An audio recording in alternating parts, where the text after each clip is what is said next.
What's up guys, today we're going to be fixing a white iPhone 8 screen.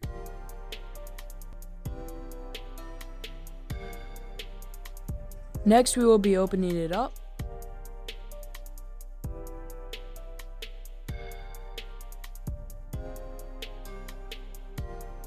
Disconnect the old screen's flex cables. We flush out our battery. Disconnecting the last flex cable, and now we can take our screen off. Unscrew our earpiece. Now we take a picture of our old screen for our customer. Reconnect our flex cables and screw back in the flex cable covers.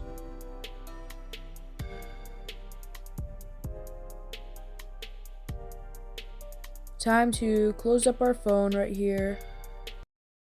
So let's test our screen, and there you have it. Drive it out to our customer. That's going to be it for today, guys. Thank you for watching. Come back next time. Make sure to subscribe, like, and follow.